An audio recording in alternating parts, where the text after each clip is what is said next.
Salut à toi, cher patronel, j'espère que tu vas bien. Voici un énième exemple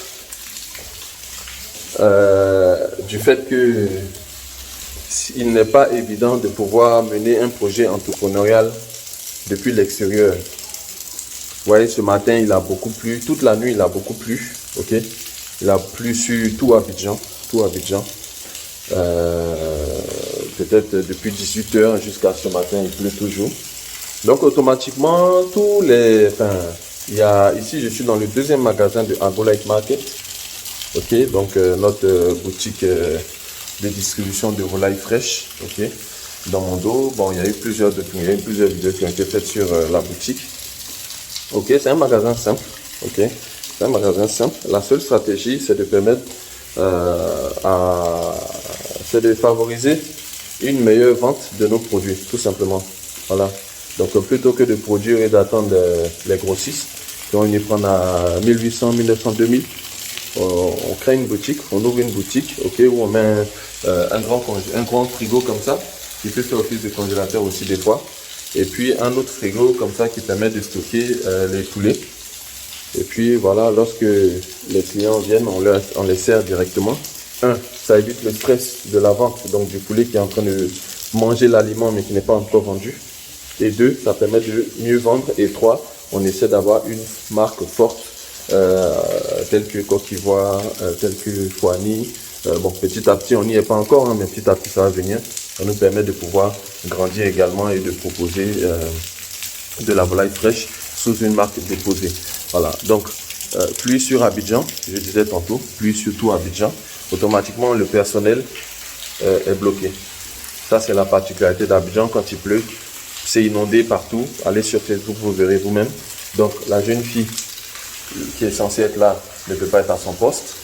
Ok.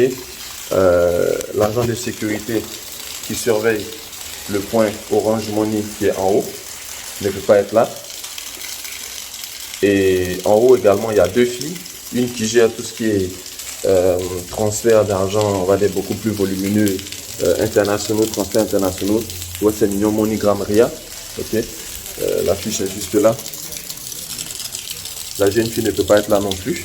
Et l'autre qui gère, on va dire, les transferts locaux, Orange Money, MTN Money, Wave, Move, Trésor Money, rechargement de Canal plus CIE, ne peut pas être là non plus. Voilà. Donc, si je n'avais pas pu me libérer pour venir ouvrir le magasin serait actuellement fermé. Je suis censé même déposer ces 2 pots de fleurs d'aloe vera, qui est la particularité de toutes nos boutiques là-bas. Ce que je ne vais pas faire parce que je suis obligé d'attendre qu'elle puisse arriver, qu'elle puisse servir le client avant de pouvoir dire que le magasin est ouvert. Donc là, tactiquement, le magasin est fermé. Et je pourrais à la limite vendre du poulet s'il y a des gens qui viennent en acheter. Ok, on maintient le frigo suffisamment vide pour pouvoir proposer de la volaille fraîche. Donc là, normalement, ce matin, la livraison va quitter à Angré-Château pour venir dans le frigo. Voilà, donc c'est de la volaille qui est abattue tous les matins, donc pour garantir une certaine fraîcheur au niveau du poulet. Voilà, donc la boutique est fermée. La boutique est fermée, enfin, elle est ouverte, mais elle ne peut pas servir. Voilà, donc, soit dit en passant, voici le nouveau petit bijou pour vos séjours à Abidjan. Ok, on va en prendre plusieurs comme ça, pour pouvoir justement mettre ça à la disposition des membres de la diaspora pour de la location. Location saisonnière, voilà. Donc voici la boutique. Ok, pour ceux qui me suivent depuis un moment, c'était précédemment le fast-food Barbecue, qui est en train d'être relocalisé. Alors pour la petite histoire, parce que je sais que vous adorez ça, le fast-food n'a pas marché pour plusieurs raisons. La première raison, on a parié sur une route qui devait être faite, qui a mis énormément de temps à être faite. C'est-à-dire que quand on est venu prendre le magasin, on a bénéficié d'un prix assez abordable parce que la route n'était pas encore faite. Ok, ça c'est l'ancienne voie de Benjerville. Voilà, la route n'était pas encore mise en place, c'était de la terre. Donc quand je suis venu, j'ai visité, je me suis dit, vu que la route n'est pas encore faite et que le coin n'est pas encore bien peuplé, n'est pas encore bien habité, je vais faire je vais prendre ce magasin-là. Comme ça, au moins, je vais l'avoir à moindre coût. Puisque, évidemment, vu qu'il n'y a pas trop de monde, bah, le propriétaire ne sera pas trop exigeant. Je vais le prendre à moindre coût et puis je vais développer mes activités. Au départ, je voulais faire un magasin de poulet. Et lorsque le propriétaire m'a demandé, qu'est-ce que je comptais faire dans la boutique, je lui ai répondu un magasin de poulet. Ok? Je lui ai répondu un magasin de poulet. Donc, il a validé le projet magasin de poulet. Et puis, par la suite, j'ai réfléchi. Je me suis dit, magasin de poulet, le magasin de poulet va me permettre, à la limite, de vendre mon poulet peut-être tantôt à 2300, tantôt à 2400, tantôt à 2500, 2600. Donc, on va dire avec une moyenne de 2300 francs. Ok? Frais. Alors que tout le monde, tous ceux qui sont habitués au plein air ici à Abidjan savent que le quart de poulet se fait à 1500 francs dans les plein air. Quart de poulet avec frites ou quart de poulet avec attiqué, le quart de poulet fait 1500 francs. Donc tactiquement, si je fais un restaurant, je me retrouve à revendre mon poulet à 6000. 6000, on faisait des menus avec frites, boissons, donc c'était un fast-food, ok. C'était le barbecue, African Fast Barbecue. Donc c'était du barbecue fast qu'on essayait de mettre en place. Mais j'ai pas dit mon dernier mot. On est en train de préparer quelque chose pour le barbecue, mais ça fait partie de nos structures. Voilà, c'est juste que le premier restaurant n'a pas marché, donc je suis en train de développer les raisons. Donc je me suis dit, tiens, au lieu de faire une boutique de poulet, ok, et de me retrouver à vendre mon poulet à 2500, à 2300, 2400, 2500 tantôt, ça varie selon la forme du poulet. Je vais faire un fast food, un fast barbecue. Donc, nos poulets, c'est pas du pané, c'est pas du grillé, c'était vraiment du barbecue. Avec l'appareil à barbecue, avec les cuisiniers qui sortaient de l'école et tout ça. Voilà, bon piment et tout. Donc, le concept était bon. On était sur Glovo, on était en train de pénétrer sur Jumia, on faisait des livraisons. Tous les amis adoraient le concept, la nourriture était excellente parce que le cuisinier était bon. Et puis, on a croisé un problème. Ici à Abidjan, l'Ivoirien, quand il mange de la nourriture épicée, il aime que cette nourriture soit accompagnée de son petit vin. Ok? Ou alors de bière. En tout cas d'alcool. Voilà, on va résumer ça comme ça. Il aime que sa bouffe soit accompagnée d'alcool. Et c'est là que ça a bloqué. Pourquoi? Parce que le propriétaire est musulman. C'est pas une raison. Hein. C'est pas une raison. Je sais qu'il y a plein d'endroits où les propriétaires sont musulmans où ça passe. Sauf que moi, ça ne passait pas. Et lorsque j'ai brandi, lorsque j'ai dit que, mais écoutez, moi je loue votre coin, vous m'avez donné votre coin, j'ai un peu le droit de faire ce que je veux dès l'instant où je paye le loyer. Il m'a alors dit que non, au départ, vous ne m'avez pas dit que c'était pour un restaurant, vous m'avez dit que c'était pour une boutique de poulet. Voilà pourquoi j'ai accepté, sinon je n'aurais pas accepté parce que je ne veux pas d'alcool. Donc du coup, c'était plié, j'étais obligé de faire avec. On a essayé de fonctionner, on a essayé de faire rentrer de l'argent avec différents concepts, on a essayé de repousser les limites et tout ça, mais le côté alcool, c'était compliqué. Voilà, l'Ivoirien, il vient, il s'assoit, il prend sa bouteille, il peut passer 2 heures, 3 heures dans ton coin et il consomme. Il mange, il consomme. Ok? Mais lorsque tu fais un fast-food où le piment est fort, mais en même temps bon, on avait 2 piments, le piment choco, qui était vraiment bon et doux, et le piment têtu. Le piment têtu parce que plus tu manges, plus ça te brûle, plus tu manges quand même tellement c'est doux. Et les clients adoraient ça. Sauf qu'il n'y avait pas d'alcool pour accompagner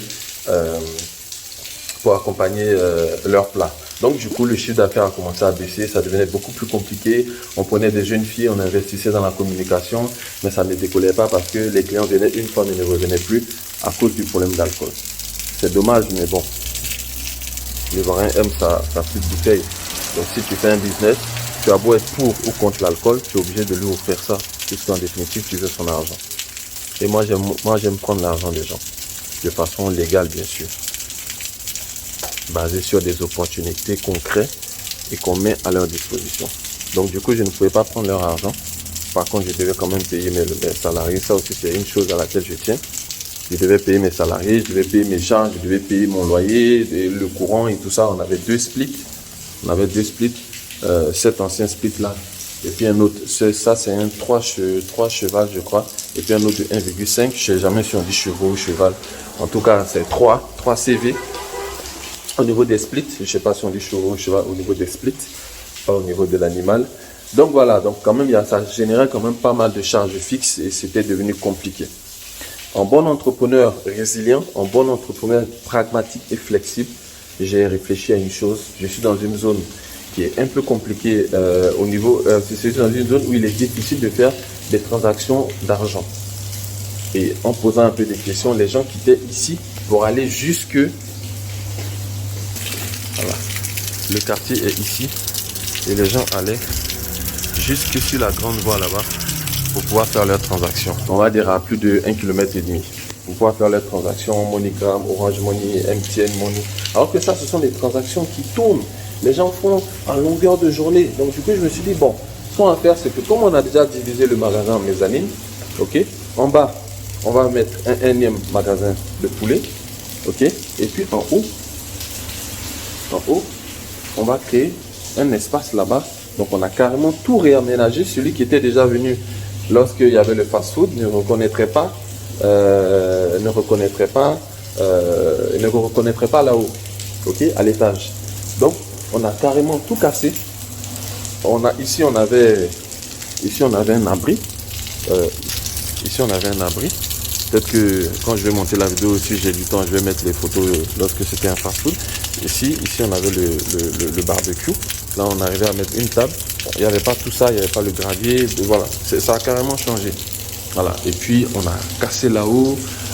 Là, ici, on a remis du blanc. C'était du papier peint. On a remis du blanc.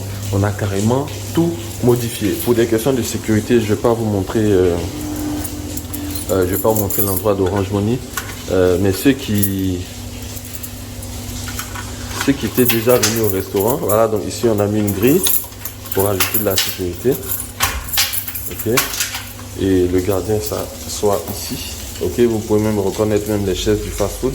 On n'a pas changé, on ne s'est pas pris la tête. Alors la lumière de là-haut, c'est ici, voilà, donc c'est le fast food. Vous pouvez reconnaître même les anciens meubles qu'on a conservés, ok, voilà, qu'on a conservé. Donc la lumière est à l'entrée. Voilà. Ici on a mis une grille puisqu'il s'agit d'argent. Voilà. Donc on a conservé le papier peint parce que tant qu'à faire, on ne voulait pas non plus trop modifier, trop mettre d'argent dedans. Ok. On va peut-être l'enlever par la suite, mais on a vu que ça ne gênait pas. C'est comme un papier peint de bureau, ça ne gênait pas. Et puis voilà, on a créé cet espace-là, on a carrément fermé. Ok. Et puis à l'intérieur, ceux qui sont déjà venus savaient que c'est là-bas qu'on mangeait. Je ne vais pas aller là-bas pour des questions de sécurité. Et puis voilà. Et puis c'est là qu'on fait toutes nos transactions. Et ça marche du tonnerre. Cette histoire de transfert d'argent, c'est du lourd. C'est du lourd. C'est vrai qu'en ce moment, c'est pas évident parce qu'il y a une petite crise, les petits bonus, il y a des bonus qui ont un peu baissé, des bonus qui ont un peu chuté et tout ça. D'où l'importance, comme je disais tantôt dans ma dernière publication, de pouvoir diversifier vos financements, vos investissements, de sorte à ce que quand il y a des petites crises à gauche, vous puissiez équilibrer à droite, façon de parler. Donc, mais ça marche fort. Tous les jours, il y a des transactions. Oui, Orange Money, MTN, les gens envoient de l'argent à leurs parents, aux parents malades. Les gens qui sont à l'extérieur peuvent envoyer de l'argent aux gens qui sont ici aussi. Et ça tourne. Et tu prends des petites commissions sur chaque transaction. Plus tu multiplies les transactions, plus tu gagnes. Ok? Tout produit confondu, tu peux te retrouver avec 300, 450 000 francs CFA de bénéfices tous les mois. Tout produit confondu. Et là encore, nous, c'est parce qu'on vient de débuter. Mais on rafle du coup toutes les personnes. En fait, derrière nous, il y a énormément. Je ne sais pas si le son prend bien. Je vais vous montrer. Oui. Il y a énormément. Oh là, mais il pleut aussi. Il y a énormément de cités derrière. Vous voyez, ça, c'est l'ancienne voie de Benjerville. Il y a énormément de cités là-bas. Et puis, dans cette direction. Toutes ces personnes-là allaient sur la grande voie principale là-bas pour faire leurs transactions. Donc, nous, on a coupé leur route, comme on dit à Abidjan. On a coupé leur route. Aujourd'hui, ils viennent tous ici. Si ce n'est pas pour acheter du poulet, c'est pour faire leur transaction là-haut. Voilà. Donc,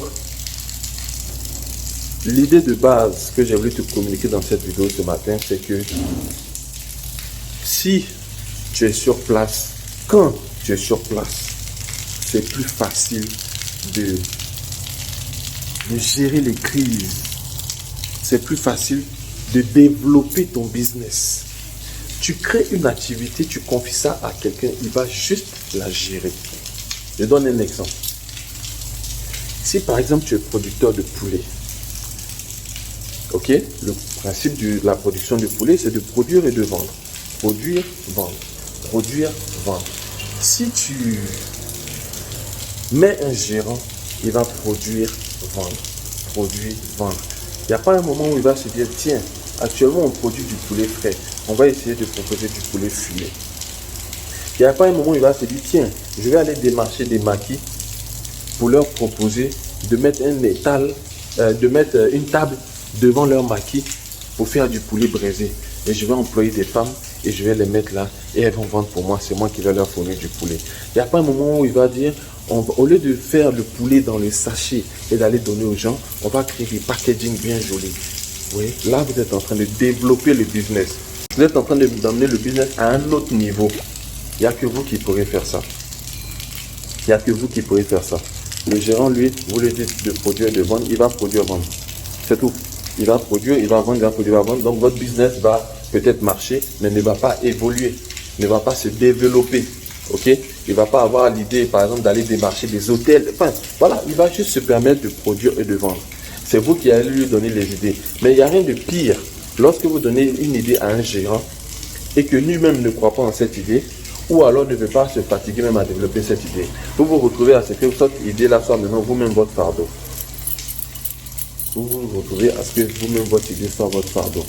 Depuis là-bas, vous êtes employé, vous n'avez pas envie d'avoir un fardeau supplémentaire ici. Ça, c'est un. Depuis l'extérieur, vous ne pouvez pas développer vraiment le business. Deux, vous ne pouvez pas répondre aux crises. Ok? Le chauffeur qui vous fait du chantage sur votre VTC.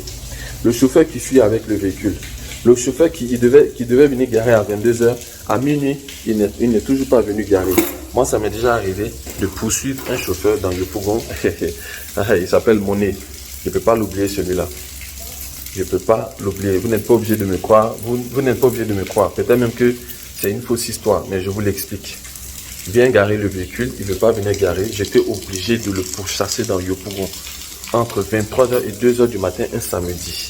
Tu fais ça comment si tu es en Angleterre? Tu fais ça comment si tu es en Suisse? C'est ton frère que tu vas réveiller pour aller poursuivre quelqu'un ou récupérer ton taxi, c'est compliqué. J'ai un couple comme ça qui ont fait venir 3 taxis. Ils ne savent même pas où les taxis sont. Arrêtez de vouloir entreprendre depuis l'étranger. Faites confiance à une entreprise, une petite entreprise locale, sérieuse. Confiez-leur votre argent et permettez-leur de fructifier cet argent-là. Vous accumulez cet argent-là ici. Vous essayez d'obtenir un capital raisonnable. Et puis quand vous-même vous venez, vous faites des taxis, vous faites la boutique l'élevage de poulet, l'élevage de volaille, vous faites vous-même votre propre pressing et vous êtes à l'accueil. Combien j'ai mal quand j'arrive dans un pressing, la jeune fille, elle est au téléphone, elle ne me regarde même pas. Automatiquement, je sais que ce n'est pas la propriétaire qui est là.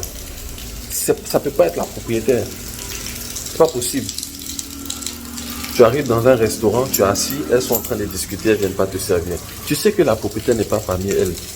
Parce que la plupart des propriétaires, avant-hier pour la fête des mères, pour la fête des pères, mais ma femme et mes filles m'ont envoyé quelque part.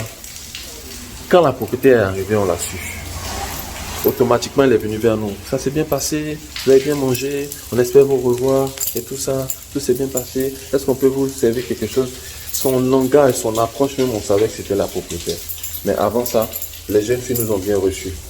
Il n'y a pas de souci. Mais c'est juste que la plus-value du propriétaire, on a senti ça tout de suite. Donc voici un peu pourquoi je vous dis, trouvez une structure sérieuse, investissez avec elle. Investissez dans du clé en main. Investissez dans des structures, financez les activités d'une entreprise locale. Compte une rente fixe mensuelle sûre. Ne rentrez pas dans tous les détails. Tous les mois, vous avez votre argent. C'est stocké ici. Quand ça arrive à 10, 15, 20 millions, vous descendez ici vous-même et vous entreprenez. Ou alors vous prenez cet argent-là, vous mettez ça dans un autre business. On a une partenaire comme ça, très très bien, une centrafricaine qui est au Canada. Elle a investi dans plusieurs projets avec nous. Bonjour. C'est pour un transfert? Non, elles ne sont pas encore arrivées. Avec la pluie là, elles ne sont pas encore arrivées. Voilà. Donc, vous entassez. Une fois que le capital est bon. Voilà. Donc, cette dame, elle garde son argent ici avec nous. Elle est avec nous dans les fermes mutualisées. Elle a investi ici avec nous. Et récemment, elle vient de prendre encore un produit pour financer nos boutiques. Avec une rente fixe tous les 45 jours. Et ce dernier projet-là, elle a pris les bénéfices des 2 projets précédents et puis elle a réinvesti dedans. Elle n'a rien ramené comme argent. Ça lui fait gagner encore plus d'argent. Chaque fin du mois, elle va peut-être se retrouver avec... elle va se retrouver peut-être avec entre 600 et 750 000 francs CFA. Parce qu'il y a un projet qui est mensuel, il y a un autre projet qui est tous les 60 jours et puis il y a un autre projet qui est tous les 45 jours. Donc, quand on additionne tout ça, on divise, on fait tous les calculs et tout. En moyenne, par mois, elle va se retrouver avec cette somme-là. Entre 600 et 750 000. C'est intéressant. Au bout de 10 mois, déjà, vous avez 6 millions. Au bout de 10 mois, vous avez 6 millions. C'est déjà pas mal. Si vous bloquez ça pendant 3 ans, vous avez de quoi rentrer au pays, vivre de cet argent-là pendant que vous mettez votre projet en place.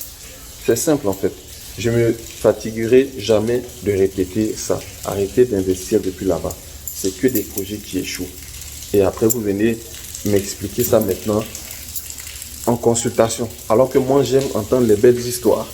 Vous venez m'expliquer des histoires d'horreur, des films d'horreur, des scénarios catastrophiques. Je vais faire venir 3 voitures avec la douane. C'est au moins 25 à 30 millions. Et tu ne sais pas où les voitures se trouvent. Donc voici un peu, c'était juste une petite vidéo comme ça que j'ai eu envie de faire. J'aurais pu faire un live, mais bon, je ne voulais pas rentrer dans votre journée et puis la perturber ou bien que vous ne puissiez pas suivre. Donc j'ai fait cette vidéo là et puis je la balancerai sur la chaîne YouTube au moment opportun. Voilà, donc si tu as aimé cette vidéo un temps soit peu, mets un pouce, partage-la à quelqu'un qui pourrait en avoir besoin, descends en bas de description, télécharger mon premier livre. 10 astuces pour bien investir en fait vivre au pays. Et puis soutiens la chaîne avec le livre à 4,99 € sur Amazon. 5 astuces pour bien investir dans l'élevage de poulet. Et puis moi je suis toujours là. Si tu as besoin de moi, écris-moi et puis on s'organise une petite séance. Tout le mois de juin, les consultations, les découvertes de projets sont gratuites. Profitez-en. Voilà, ça me permet d'avoir un premier aperçu de ton projet. Et puis par la suite, s'il y a des choses à faire, on le fera. Voilà, donc la deuxième boutique, AgroLife Market à Bata, qui était précédemment le barbecue. Et pour le barbecue, comme je disais, je n'ai pas dit mon dernier mot, je cherche un plein air sur Abidjan. Si vous en connaissez un, je suis preneur. Plein air, bordure de route, où je vais faire un lavage, un salon de coiffure à l'arrière, un restaurant et puis un parc pour pouvoir garer nos différents véhicules. On continue toujours de grandir ensemble. Ne t'éteignez pas, je l'ai pour la chaîne Astuces du pays, la chaîne des repreneurs, ceux qui aspirent à investir, rentrer et vivre au pays ou pas, forcément, mais investissez. À la prochaine opportunité.